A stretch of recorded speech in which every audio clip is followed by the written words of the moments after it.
దేవునికి మహిమ కలుగును గాక. అందరికి ప్రైజ్ లాడండి. అందరూ బాగున్నారని నేనైతే నమ్ముతున్నాను. ఇది దేవునికి మహిమ కలుగును గాక. అందరూ బాగుంటాము. ఏంటంటే దేవుని మీద ఆధారపడ్డాము, దేవునితో నడుస్తున్నాం కాబట్టి నిజముగా దేవుని మీద ఆధారపడి దేవుని మీద నమ్మిక ఉంచిన వారు ఎప్పటికీ సిద్ధపడరు. ఎప్పుడు ఆనందం లేదు చెప్పు. పాజిటివ్ మైండ్ కలుగుతారు. పాజిటివ్ మైండ్ కలగకపోతే దోమలు దొంగిలించుకొని వెళ్ళిపోతారు మన యొక్క సమస్తాన్ని. కాబట్టి మనం ఎల్లప్పుడూ కూడా మనకు కలిగింది మనము గట్టిగా పట్టుకున్నప్పుడే మనము పరలోక రాజ్యానికి సంతోషంగా వెళ్ళగలము. చూడండి, దినము మత్తయి సువార్త 20:23 మాటలు, చక్కటి మాటలు. అక్కడ పరలోక రాజ్యములోనికి ఎవరు ప్రవేశిస్తారు అనేటువంటి విషయాలు అక్కడ డిస్కషన్ జరుగుతున్నది.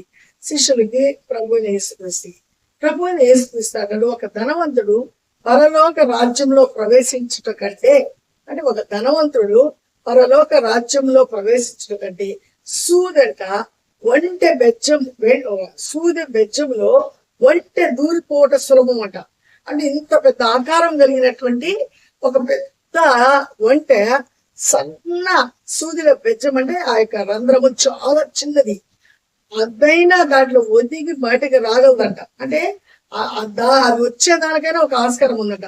సూది బెజ్జంలో నుంచి ఆ ఒంటె ఎంతో కష్టంతో దూరి అది బయటకు రాగలదట. కానివ్వండి, ఒక ధనవంతుడు పరలోక రాజ్యంలోనికి ప్రవేశించుట అది సులభము కాదు అని ప్రభు అంటారు. అప్పుడు అక్కడ ఉండేటువంటి వాళ్ళు అంటారు, ప్రభువుని అడుగుతారు, పేతురు శిష్యులు అడుగుతారు, అది ఎవరు పోగలరు ప్రభు? ఆ ధనవంతుడు పోకపోతే ఎట్లా పరలోక రాజ్యానికంటే అది దేవునికే సాధ్యం. పరలోక రాజ్యంలోనికి ధనవంతులు కూడా వెళ్తారు. కానీ ఎలాంటి ధనవంతులు వెళ్తారంటే, లోకాన్ని మీద ఇది నాది ఇది నాది అని కొట్లాడుతూ దాని మీదే మక్కువ పెట్టుకున్నోడు పరలోకానికి పోలేడు. ఇవన్నీ దేవుడు నాకు ఇచ్చాడు, ఇందుని బట్టి దేవునికి మహిమ, ఇవన్నీ నావి కావు అంటే ఆ దినము మన పితరుడైనటువంటి అబ్రాహాము గొప్ప ధనవంతుడు. ఆయన అన్ని కలిగి ఉన్నప్పటికీ కూడా ఆయన ఏటిని చూస్తున్నాడంటే ఆ పరలోకముని చూస్తున్నాడు. ఆ పునాదులు కలిగిన పట్టణం కొరకు ఎదురు చూస్తాడు. కానివ్వండి, నాకు దేవుడు ఏమీ లేని వాడికి ఇంత పెద్ద ధనవంతుడు చేసేశాడు, ఇంతే చాలు అని వాటిని చూసి ఎక్కడ ఆయన తప్పిపోయిపోలేదు. అంటే ధనం ఉన్నప్పటికీ కూడా ధనానికి లోపడినటువంటి ఆ యొక్క శక్తి, నిగ్రహ శక్తి కలిగినటువంటి వాడు అబ్రాహాము. అలాంటి వ్యక్తిత్వం కలిగిన వాడు పరలోకంలోకి పోగలరు. కానివ్వండి, ధనాన్ని చూసుకొని మనం చూసాం, ఆ యొక్క ఊదారంగు వస్త్రములు ధరించుకొని తిరుగుచు త్రాగుచు సంతోషంగా ఉండేటువంటి వ్యక్తి పరలోకానికి పోలేకపోయాడు. ఎక్కడికి వెళ్ళాడు? నిత్య నరకంలోనికి వెళ్ళి అక్కడ కాలిపోవటము, తన యొక్క నాలుక పిడిసగట్టిపోవటము, అవన్నీ అంటే సన్నివేశాలు ఎలా ఉంటున్నాయంటే, ఈ లోకంలో నేను చాలా ధనవంతుడను, నాకంటూ ఏది కుదువ లేదు అనేటువంటి వాడు పరలోకానికి వెళ్ళలేరు అని స్పష్టంగా ప్రభు చెప్తున్నారు. ఎవరు వెళ్ళగలరు అంటే అది దేవునికే సాధ్యము. ఈ వ్యక్తిత్వం కలిగిన వాళ్ళు, అబ్రహాము లాంటి వ్యక్తిత్వం కలిగిన వాళ్ళు మాత్రమే పరలోక రాజ్యాన్ని స్వతంత్రించుకోతురు అనేటువంటి విషయాలు కూడా అంటారు. అప్పుడు పేతురు అంటాడు, ప్రభువా, మేమైతే అన్ని విడిచిపెట్టాం, అంటే మేము సంపాదించుకునేటువంటి డబ్బును, మాకుండేటువంటి వ్యాపారాలను, మాకుండే స్థితిగతులు అన్ని విడిచిపెట్టి నిన్ను మేము వెంబడిస్తున్నాము, మాకు నీతో వస్తే మాకేంది లాభము అని అడుగుతాడు. అప్పుడు ఆయన అంటాడు, నా నిమిత్తము నా స్వార్థ నిమిత్తము మీ యొక్క తల్లిదండ్రులను, మీ అక్క చెల్లిలను, మీ తోబుట్టులను, మీకుండే భూములను, మీకుండే ఆస్తులను ఎవరైతే సాక్రిఫైస్ చేస్తారో వాళ్ళందరకు ఏది కొదువు లేకుండా నూరంతలుగా ఈ లోకంలోను రానున్న లోకంలోను ఆ నిత్య జీవానికి నేను వారసుని చేస్తాను అని ప్రభు అంటారు. అంటే ఇక్కడ అన్ని విడిచిపెట్టి వచ్చేయమనేది ఆయన యొక్క ఉద్దేశం కాదు. అంటే అవసరం అయితే కొన్ని పరిస్థితుల్లో మనకు దగ్గర గొంతు మీద కత్తి పెట్టేసి నీకు అది కావాలా ఇది కావాలంటే ఒకటే అడుగుతాం.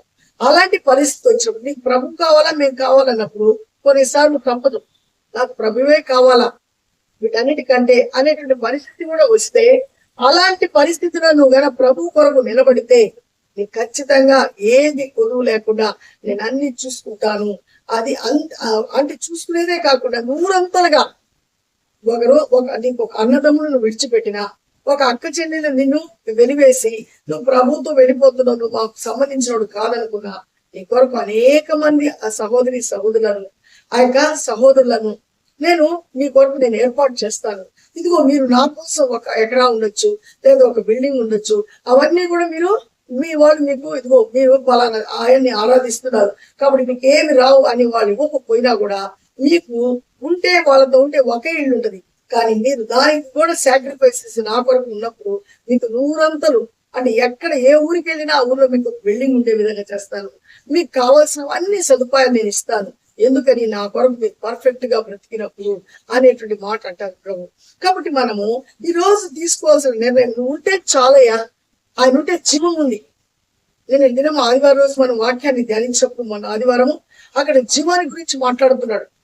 ఆయన మారుతంటుంది, అవునయ్యా పునరుద్ధానమును జీవమును నేనే అంటే, అవునయ్యా నేను నమ్ముతున్నాను, అది అంత్య దినమందు కదా నా తమ్ముడు లేస్తాడు, ఇప్పుడు కాదు కదా అనేటువంటి ఆ కౌంటర్ ఇస్తుంది ఎవరు మార్తమ్మ.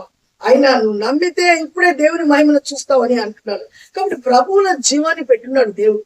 ఎవరైతే విశ్వసిస్తారో ఆ జీవానికి వాళ్ళు పాత్రలు అవుతారు. కాబట్టి ధనవంతులు సంకోచితంతో వాళ్ళకు ఉండేటువంటి ధనము చేత వాళ్ళు ఏం చేయలేరంటే ముందుకు వెళ్ళలేక వెనక్కి వెళ్ళలేక అలాగే ఆ మధ్యలో అంటే అటు ఇటు కాకుండా పరిస్థితులు నిలబడిపోతారు. కాబట్టి ఎవరైతే సంపూర్ణమైన విశ్వాసాన్ని కలిగి మాకు ఉంటే ఆయన ఉంటే చాలు, మాకు ఇవన్నీ కాదు అనుకున్న వాళ్ళు మాత్రము అన్ని పొందుకొని సంతోషంగా జీవిస్తారు అనేది ఆయన మర్మముతో కూడినటువంటి మాటను అక్కడ మనతో చెప్తున్నాడు. కాబట్టి ఈ రోజు ఎవరైతే అలాంటి సంకోచితమైన మనసు కలిగి ఉంటే వాటన్నిటి ఇప్పుడే విడిచిపెట్టండి. దేవుని నమ్మిక ఉంచండి, దేవుని కొరకు జీవించండి. లోకం కొరకు కాదు, లోకాశలన్నీ గతించిపోతాయి. దేవుని చిత్తాన్ని ఎవరైతే నెరవేరుస్తాడో వాడు నిరంతరం బ్రతుకును అని లేఖనం చెప్తుంది. కాబట్టి నిరంతరము మనం బ్రతకాలంటే దేవుని చిత్తాన్ని నెరవేరుతాము, దేవునికి ఇష్టలుగా బ్రతుకుతాము, దేవుని నామాన్ని మహిమపరుస్తాము. అంతేకాని ధనం వస్తే ధనం వెంబడి మనం వెళ్ళినప్పుడు మనతో ప్రభు ఉండలేడు. ఎందుకంటే ధనముకైనా నువ్వు స్థితికైనా దాసుడుగా ఉండు, దేవునికైనా దాసుడుగా ఉండమంటున్నాడు. నువ్వు ధనానికి నువ్వు ప్రభుకు దాసుడుగా ఉండలేవు. అంటే రెండు కాళ్ళను ఒక పడవలో పెడితేనే నువ్వు నిలవగలగాని ఒక పడవలో ఒక కాలు, ఇంకొక పడవలో ఒక కాలు పెడితే ఒక పడవ చూస్తే ఈ సైడ్ వెళ్తుంది, ఒక పడవ చూస్తే ఆ సైడ్ వెళ్ళినట్టు మధ్యలో నీళ్ళలో పడిపోతావు. కాబట్టి అలాంటి ప్రమాదకరమైన పరిస్థితుల నుంచి తప్పించబడాలంటే ఒకే మాట, ఒకే బాట, ఒకే జీవము, దాని ఎందుకు నువ్వు నమ్మిక ఉంచు, తప్పకుండా దాని యొక్క ఫలాన్ని నువ్వు పొందుకుంటావు. కాబట్టి అట్టి జ్ఞానము అంటే పరిపూర్ణమైనటువంటి దేవుని జ్ఞానాన్ని మీరందరూ పొందుకోవాలని నేను ఆశ కలిగి ఉంటున్నాను. కాబట్టి మీ కొరకు తప్పకుండా నేను ప్రార్థిస్తాను. కాబట్టి మనం దేవుని అడుగుదాము, దేవుని నమ్ముదాము, దేవుని ఎందుకు విశ్వాసం ఉంచుదాము, దేవుని కొరకు జీవిద్దాము. అంటే గొప్ప దేవుడు మనకు అనుగ్రహించి మన పరలోక రాజ్యంలోనికి అంటే నిత్య జీవంలోనికి మనం ప్రవేశించడానికి కొరకు దేవుడు మనకు కృప చూపిస్తాడు. అందుకంటాడు మొదటి వారు కడపటి వారు అవుతారు, కడపటి వారు మొదటి వారు అవుతారు. అంటే ముందు నుంచి విశ్వాసంలో ఉండి కొన్ని పరిస్థితుల వల్ల అంటే వాళ్ళు ధనం వచ్చేవచ్చు, ఇంకేదైనా ఆ కుటుంబంలో వచ్చేటువంటి కోడల వల్ల కావచ్చు, కుటుంబం వల్ల కావచ్చు, ఆ కుమార్తెల వల్ల ఎవరిదో ఏదో ఒక ఇబ్బంది కలిగినప్పుడు హృదయంలో మేము దేవుని అనుకుంటున్నాం, మేము ఇంకా బయటకు రాలేమని స్టాప్ అయిపోతే వాళ్ళ జీవితం కూడా ఎలా ఉంటుందంట, మొదటి వారు కడపటి వారుగా మిగిలిపోతారు, కడపటి వారు మొదటి వారుగా ఉంటారని దేవుడు చెప్తున్నాడు. కాబట్టి విశ్వసించి పరలోక రాజ్యానికి పోవాలంటే అది ఆషామాషికి సంబంధించింది కాదు. సంపూర్ణమైన భక్తిని కలిగి మనం ఒక సాక్రిఫైస్ కలిగిన మనసును కలిగి నమ్మిక మాత్రం ఉంచి దేవుని దగ్గర ఏ డ్రామాలు ఎవరేస్తే కూడా అవి చెల్లుబాటు కావు. ఆయన దగ్గర యథార్థవంతులను ఆయన బలపరచుటకు యెహోవా కనుదృష్టి లోకమంతా సంచరిస్తుంది. కాబట్టి యథార్థమైన జీవితము, దేవునికి ఇష్టమైన జీవితం జీవించి ఆ పరలోక రాజ్యములో మనం కూడా ఉండాలనేటువంటి ఆశతో ప్రార్థన చేద్దాము. మహాగణుడా, చూడగలిగిన దేవ, జీవాధిపతి నీ స్తోత్రం నాయన. నీ మహాకృపలో అద్భుతమైన ప్రేమలో ఈ ఉదయకాలాన్ని బట్టి నాయన మీకు కృతజ్ఞతాస్తులు మేము చెల్లించుకుంటున్నాం. ఇంతవరకు నాయన ఇదిగో నాయన ధనవంతుడు పరలోక రాజ్యంలో ప్రవేశించడం కంటే సూది వెజ్జములో ఒంటి దూరిపోవటం సులభమని మీరు మాట్లాడుతున్నారు ప్రభా. అవునయ్యా, ఇలాగైతే ఎవరు పరలోకంలోకి వెళ్ళగలరని మిమ్మల్ని శిష్యులు అడిగినప్పుడు ఇదిగో దేవుడికి సమస్తము సాధ్యమని మీరు అంటున్నారు. ఇదిగో అన్ని మేము విడిచిపెట్టి నేను వెంబడిస్తున్నావు, మాకేంది లాభం అని అన్నప్పుడు ఇదిగో నా నిమిత్తము, నా స్వార్థ నిమిత్తము మీరు ఏదైతే సాక్రిఫైస్ చేస్తారో అవన్నిటికీ నాయన 100 ఫలాన్ని నేను ఇస్తూ నిత్య జీవానికి మిమ్మల్ని నడిపిస్తానని మీరు గొప్ప నాయన వాగ్దానాన్ని నీ యొక్క శిష్యులతో మీరు చేస్తున్నారు ప్రభా. అవునైనా నువ్వు నమ్మదగిన దేవుడు అయ్యా. నిన్ను నమ్మిక ఉంచే మనసును మా అందరికి అనుగ్రహించండి.